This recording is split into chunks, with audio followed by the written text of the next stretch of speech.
Soleil vert, Soleil Green en anglais, est un film américain d'anticipation réalisé par Richard Fleischer. L'histoire de ce film, sorti dans les salles en 1973, s'inspire du roman Make Room, Make Room d'Harry Harrison. Pour les acteurs principaux de ce film, on a quand même le légendaire Charlton Heston dans le rôle de Thorne, Edward G. Robinson dans le rôle de Solroth, l'actrice Leigh Taylor-Young qui joue le rôle de Shirl, et enfin Chuck Connors dans le rôle du méchant de l'histoire. Le synopsis du film trouvé sur le site Télérama est le suivant. À New York en 2022, les ressources naturelles sont épuisées. La situation est d'autant plus dramatique que la surpopulation dans la mégalopole est impossible à endiguer. Partout règne la misère et la famine. Les 40 millions de New-Yorkais subsistent principalement grâce aux nourritures synthétiques fabriquées par la compagnie Soylent. L'inspecteur Thorne, encore privilégié, partage un minuscule appartement avec Solroth, un vieillard. Il enquête sur le meurtre de William Simonson, un ancien directeur de Soylent.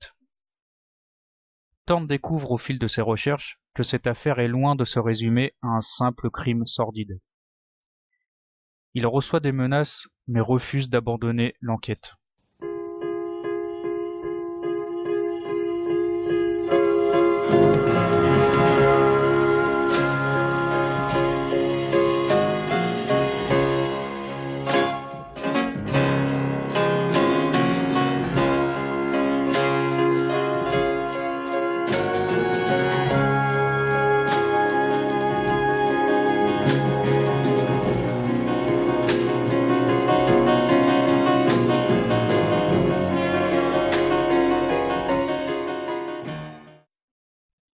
Dès la première scène du film, on est tout de suite mis dans le bain. La pauvreté de ce New York des années 2020 vous saute littéralement aux yeux. C'est sale, insalubre, avec des immeubles en piteux état, et ça se voit qu'ils n'ont pas été rénovés depuis longtemps. Et la population très pauvre s'amasse dans ces vieux immeubles délabrés. Donc en gros, ce qui choque dès la première scène, c'est qu'on a l'impression que les États-Unis sont devenus un pays du tiers-monde. Et franchement, on n'est pas loin de la situation que l'on connaît aujourd'hui, où les États-Unis sont en train de s'effondrer économiquement. Il y a de plus en plus de pauvreté, ce qui explique en partie la politique très agressive de Trump, pour ne pas dire belliqueuse, qui menace par exemple de faire la guerre à des pays comme l'Iran, le Venezuela et l'Algérie, pour piller leurs ressources naturelles.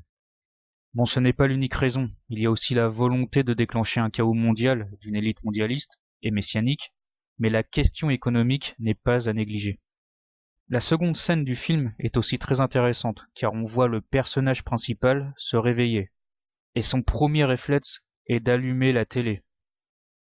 C'est un peu ce qu'on vit aujourd'hui, où la plupart des gens passent leur temps les yeux rivés sur des écrans, que ce soit la télé, le smartphone ou l'ordinateur. Le petit écran est devenu le nouveau dieu des hommes. Et cette télé montre apparemment un homme très important puisqu'il est le patron de l'une des usines Soylent, qui fabrique ces tablettes nutritives dont je vous parlais en introduction. On comprend donc que ce sont de grands industriels, donc des oligarques qui contrôlent les médias.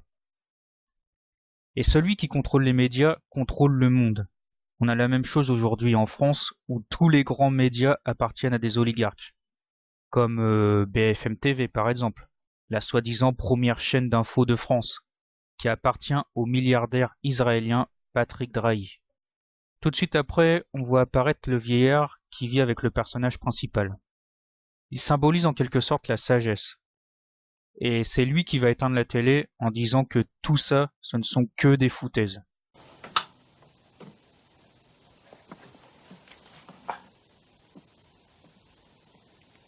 Cet entretien avec le gouverneur Henri Santini vous est offert par Soleil Rouge et Soleil Jaune, végétaux à grande puissance énergétique, et le tout nouveau et délicieux Soleil Vert, l'aliment miracle au concentré de plancton recueilli dans les mers et océans du monde.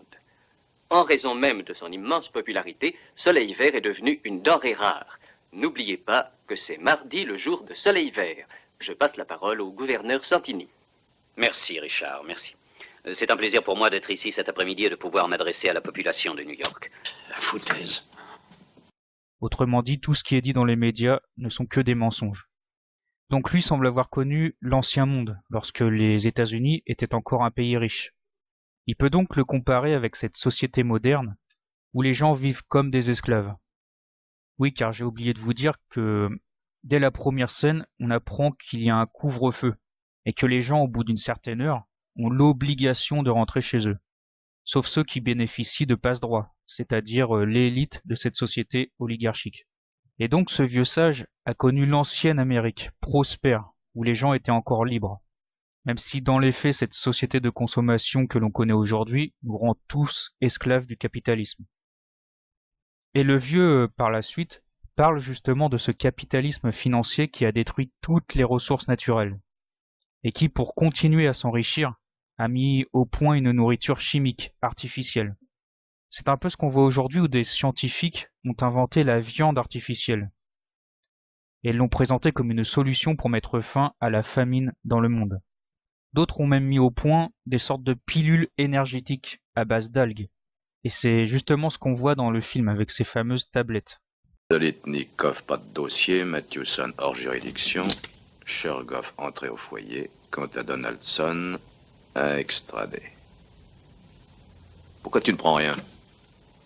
Oh, j'ai pas encore assez faim. Laisse-moi-le. Cochonnerie, sans odeur et sans goût. T'as rien connu d'autre, bien sûr. Ah, la vache. Quand j'étais gosse, la nourriture, c'était de la bouffe. Là-dessus, nos magiciens de la science ont empoisonné l'eau, pollué le sol, détruit les plantes et la vie animale. Enfin, de mon temps, on trouvait de la viande n'importe où. On achetait des œufs, du vrai beurre. On trouvait de la laitue fraîche à gogo. Je sais, Sol, tu m'en as déjà parlé. Est-ce que quelqu'un peut vivre dans un climat comme celui-là, la canicule d'un bout de l'année à l'autre? On se croirait dans un four, on crève à force de transpirer. Tu sais que tu m'agaces. Après cette introduction qui nous a directement plongé dans la misère populaire, le film nous montre cette fois-ci la vie des élites oligarchiques, qui produisent donc la nourriture chimique du peuple. Et tout de suite, ce qui nous choque par rapport au peuple, c'est que ces élites vivent dans le luxe. On voit par exemple l'actrice qui joue l'un des personnages principaux du film s'amuser sur une console vidéo. C'est encore une fois très prophétique. Et cette joie de vivre tranche d'entrée avec les mines tristes et déprimées des gens du peuple. Et bien sûr, ces élites mangent de la vraie nourriture, des légumes et même de la viande, qui est une denrée extrêmement rare dans ce monde futuriste et apocalyptique. Et petit à petit, on y vient à ça. En général, les gens du peuple qui n'ont pas beaucoup de moyens à cause de la vie, qui est de plus en plus chère, est obligé de se nourrir avec des produits industriels de mauvaise qualité, tandis que les plus riches mangent dans des restaurants de luxe. On nous fait bouffer de la merde, parce que cette société capitaliste de la surconsommation a tué tous les petits producteurs locaux, donc nos agriculteurs, pour les remplacer par de puissants industriels qui flinguent les terres et toutes les ressources naturelles de la planète. Sans parler de la pollution et de tous ces poisons qu'ils mettent dans notre bouffe, comme les pesticides. Donc après cette brève introduction, on assiste au meurtre de William Simonson, l'ancien directeur de l'usine Solent qui fabrique la nourriture artificielle. Et là, l'intrigue du film commence. Le personnage principal, qui est policier, va essayer d'élucider ce crime. Ce qui est surprenant d'ailleurs dans ce meurtre, c'est que la victime reste calme et se laisse faire. On a l'impression qu'on assiste à un sacrifice. L'homme assassiné dit d'ailleurs lui-même que son meurtre est nécessaire, et que c'est la volonté de Dieu. De quel Dieu parle-t-il? Tout ça paraît très étrange. Donc après ça, le policier interroge Leigh Taylor-Young, qui joue le rôle de Shirl, la femme de l'homme assassiné. Et là on apprend quelque chose de surprenant. C'est-à-dire que les femmes sont considérées comme des objets. Elles n'ont apparemment aucun droit. Le policier est même surpris que l'homme ne battait pas sa femme, et qu'il la traitait même plutôt bien. Est-ce de la propagande féministe avant l'heure? Car il ne faut pas oublier que ce film est sorti dans les années 70, et qu'à l'époque les jeunes voulaient se libérer du puritanisme des anciennes générations. en prônant une liberté sexuelle absolue.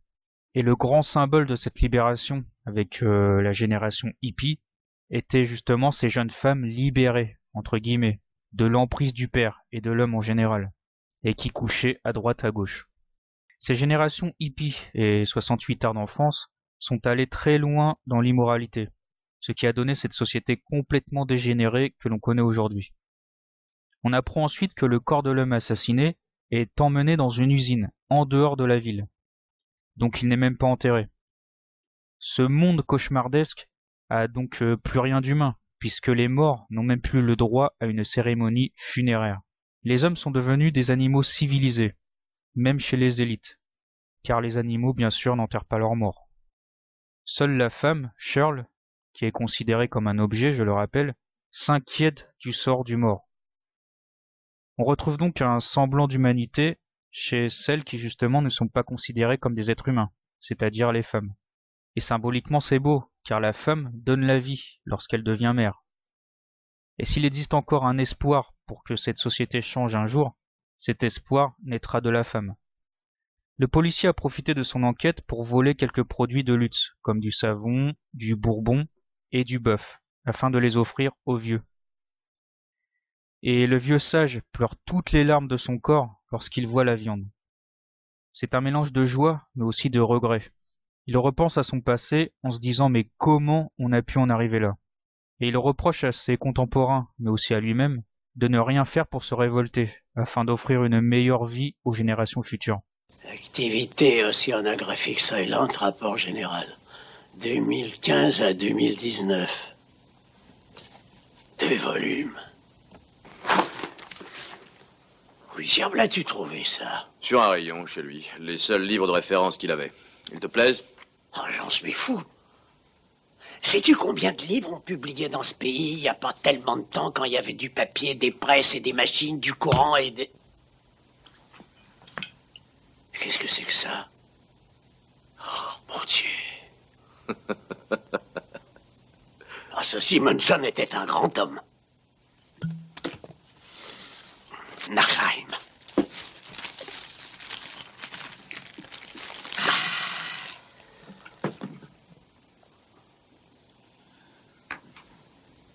Oh, une vraie tomate.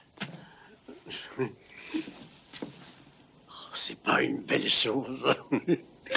Sol. Du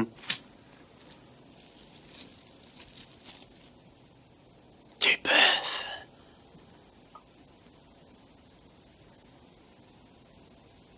Oh, mon Dieu.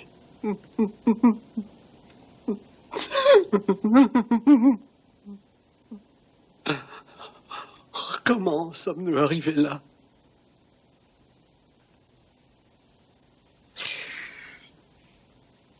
Mais sortons, on va retrouver ton imbécile de travail. Calme-toi. À quoi ça sert de tant te tourmenter? Nous nous débrouillons tous les deux. Nous vivons bien.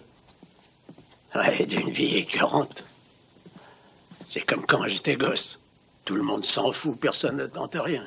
Y compris moi. J'aurais dû aller au foyer depuis longtemps. J'ai besoin de toi, allons. Simonson, William, je sais. J'ai trouvé cette scène très touchante, car quelque part c'est ce qu'on vit aujourd'hui. On sait que nos élites sont en train de nous la mettre bien profond, mais on se sent impuissant, car au final on est très peu nombreux à pouvoir changer les choses. La masse est complètement endormie. Ensuite le policier va rendre visite à son chef inspecteur de police, pour faire le point sur ses différentes enquêtes. Et là, bizarrement, son chef lui reproche de ne pas s'être débarrassé du vieux sage avec lequel il vit. On devine alors qu'au bout d'un certain âge, les personnes âgées sont tout simplement euthanasiées. Ça rappelle un petit peu ce que disait Jacques Attali sur le fait qu'il fallait euthanasier tous ceux qui arrivaient à l'âge de 60 ans, tout simplement parce qu'ils n'apportent plus rien à la société. Et nos sociétés modernes, où règne justement cet humanisme athée, sont sur le point de légaliser l'euthanasie. Ainsi, ceux qui ne pourront plus jouir des plaisirs de la vie, à cause d'une maladie par exemple, pourront choisir de se donner la mort. C'est ça l'être humain qui a perdu toute spiritualité au point d'adorer le Dieu matériel. C'est lui qui choisit l'heure de sa mort, et non plus Dieu. L'euthanasie sera aussi bien pratique pour éliminer tous les gens inutiles à la société, comme des gens handicapés ou dans le coma, mais surtout les opposants au nouvel ordre mondial, dont il faudra se débarrasser. On a par la suite une scène du film qui m'a bien fait rire, où on voit le vieux sage savourer une feuille de salade, comme s'il dégustait une pâtisserie. L'acteur Edward G. Robinson, qui joue le rôle du vieux Solroth, est juste excellent. Les mecs crèvent tellement la dalle qu'ils en viennent à s'extasier devant une feuille de salade. J'ai trouvé ça vraiment très drôle. Et puis ça a permis aussi de détendre un peu l'atmosphère du film qui était très sombre et pesante jusque-là. Et à la fin du repas, le vieux aura cette phrase incroyable. J'ai pas mangé comme ça depuis des années. Je n'ai jamais mangé comme ça. Maintenant, tu vois ce que t'as raté. Il y avait un monde avant, tu comprends? Je sais, tu n'arrêtes pas de me le répéter. Enfin, je l'ai connu, je peux le prouver. D'accord, d'accord. Dans ta jeunesse, les gens étaient bien mieux que maintenant. Oh, quelle idiotie. Les hommes ont toujours été moches. Seulement, le monde était beau. Il veut dire par là que les hommes, par le passé, avaient tout pour être heureux, mais que leur mauvaise nature a détruit le monde. Et je trouve cette phrase très profonde. Plus tard, on apprend que l'homme assassiné avait l'habitude de se rendre à l'église pour prier. Donc apparemment la religion n'a pas totalement disparu de ce monde. L'homme devait être envahi par des regrets. Son âme était torturée, d'où ce besoin de revenir à la spiritualité. Car le cœur de l'homme n'est pas fait pour une vie sans humanité et sans amour. Lorsqu'il est complètement désespéré, il a besoin de l'amour divin pour le réconforter. Cet oligarque a dû commettre des choses horribles, et il avait besoin de parler à Dieu, et accessoirement au curé de l'église. Le personnage principal, qui lui vit dans la misère, ne comprend pas, parce que justement cet homme avait tout ce qu'il désirait. Il ne peut pas comprendre que justement c'est lorsqu'on possède tout qu'on se sent vide à l'intérieur, car le matérialisme ne peut pas rendre un homme heureux. Il a besoin de plus que ça. Il a besoin d'avoir une famille aimante, d'un cadre de vie agréable, c'est-à-dire qu'il a besoin de la nature. C'est pour ça que l'homme qui ne vit que dans les grandes villes, au bout d'un moment il pète un câble. La pollution, le bruit, la vie stressante, tout ça c'est pas bon. Et c'est cette société de consommation soumise au matérialisme qui pousse les hommes à détruire la nature, pour s'enfermer dans de grandes mégalopoles. On en revient à la phrase du vieux de tout à l'heure. L'homme, à cause de sa laideur intérieure, donc de son désir de vouloir posséder toujours plus de choses matérielles, a détruit ce monde magnifique, donc la nature. Le personnage principal se rend donc ensuite à l'église pour interroger le curé. Et à son arrivée, il voit un enfant attaché à sa mère, qui est morte, sur le parvis de l'église. L'homme détache alors l'enfant pour l'amener à l'intérieur de l'église, pour qu'une religieuse s'occupe de lui. J'y ai vu quelque chose de très symbolique. L'enfant représente l'innocence de l'homme, son âme souillée par le péché originel d'Adam et Ève. Le Sauveur détache donc l'enfant de sa mère pécheresse, Ève, qui représente la mort, pour le conduire vers sa nouvelle mère, la Sainte Vierge Marie, symbole de vie, la nouvelle Ève, représentée par la religieuse qui prend l'enfant dans ses bras. L'église est d'ailleurs remplie de miséreux, à l'image de l'église du Christ qui accueille toutes les âmes meurtries par la vie et qui reçoivent la rédemption du Christ. Le curé semble très perturbé, car l'homme assassiné lui a confié une horrible vérité sur cette société en perdition. Alors bien sûr, l'inspecteur de police reçoit des pressions de la part des dirigeants, qui lui demandent de classer l'affaire. Mais le policier, joué par Charlton Heston, refuse et veut mener son enquête jusqu'au bout. Donc il incarne, si vous voulez, l'honneur et la justice dans un monde devenu totalement corrompu, où le silence des juges et des fonctionnaires de police s'achète. Ce n'est pas si différent de notre république bananière française, où les puissants sont au-dessus des lois. Cette république corrompue où les mafieux peuvent régner en toute impunité. On en a encore eu la preuve dernièrement avec l'affaire Benalla, dont on n'entend d'ailleurs plus parler. Les dirigeants de Soylent vont donc envisager d'éliminer le policier. Ils se rencontrent d'ailleurs dans le seul coin de nature qui existe encore, dans ce New York délabré. Un vrai petit coin de paradis protégé sous serre, et réservé bien sûr qu'aux riches. Pour éviter que le peuple de Gueux se révolte, de nombreux miliciens au service des élites sont déployés dans les rues. On a par exemple à un moment une vieille dame qui se plaint de ne pas avoir reçu assez de nourriture. Pour éviter que sa colère ne se transmette à plus de monde, elle est tout de suite emmenée par les miliciens. Mais si le peuple a le malheur de se révolter, les dirigeants envoient ce qu'ils appellent des dégageuses, des espèces de tractopelles pour foutre les gens dans des bennes, comme s'ils étaient de vulgaires détritus. C'est d'ailleurs l'une des scènes les plus choquantes du film. Par la suite, on apprend que cette dictature oligarchique s'étend dans tous les États-Unis. Thorne? Thorne, Quoi? c'est le couvre-feu. Ça va maintenant? Oui, mieux. J'ai fait ce que j'ai pu, mais je pense qu'il vaudrait mieux que tu voies un médecin de la police et que tu te fasses soigner. Il me donnera sûrement un arrêt de travail. Tu dois te reposer. Au bout de 2 jours d'absence, je suis au chômage. Eh bien, allons dans une autre ville. Pourquoi faire? Elles sont toutes comme celle-ci. À la campagne. Pas le droit d'y aller. Les fermes sont de vraies forteresses. Pourquoi? Ils gardent les bonnes terres comme ils gardent les disposoirs, les manufactures soilantes, les bateaux qui recueillent le plancton dans la mer. Tout ça parce qu'il y a des crétins dans ce monde qui veulent s'approprier tout ce qui existe. Il est possible que Simonson ait été de ces types-là. Je n'arrive pas à le croire. Alors tu veux dire qu'il n'y a pas un seul endroit où aller? Exactement. Et à quoi bon? Entre-temps, le vieux Solroth, qui aide le personnage principal dans son enquête, apprend une terrible vérité sur Soylent, qui est l'entreprise qui vend la nourriture artificielle, je le rappelle. Donc le vieux sage ne supporte pas cette vérité, un peu comme le curé. Il en a marre de vivre dans ce monde devenu inhumain et décide de se rendre au foyer pour être euthanasié. C'est là qu'on voit que c'est un vrai film d'anticipation, car son euthanasie ressemble à ce qu'on peut voir aujourd'hui dans certains centres d'euthanasie comme en Belgique par exemple. La personne vit un dernier bon moment, on lui met la musique qu'elle aime, comme de la musique classique par exemple, on lui donne une coupe de vin, de la bonne nourriture, et juste après ça on lui injecte le produit mortel, et la personne part lentement. Le personnage principal arrive trop tard, et insiste impuissant au décès de son vieux compagnon. Et ce qui est très beau dans cette scène, et en même temps très triste, c'est que le policier accompagne son ami dans ces derniers instants, avec des images de l'ancien monde diffusées sur un écran. Des images de paysages et d'animaux que le policier n'avait jamais vus. Et le vieux sage est heureux que son ami, qui est comme son fils, puisse enfin voir de ses yeux ce monde disparu, dont il lui a tant parlé. Voilà, je vais m'arrêter là pour pas vous spoiler la fin du film. Si vous voulez connaître la vérité sur l'horrible société Soylent, je vous invite à le regarder tout simplement. Vous ne serez pas déçus. Surtout si vous aimez les films d'anticipation un peu sombres.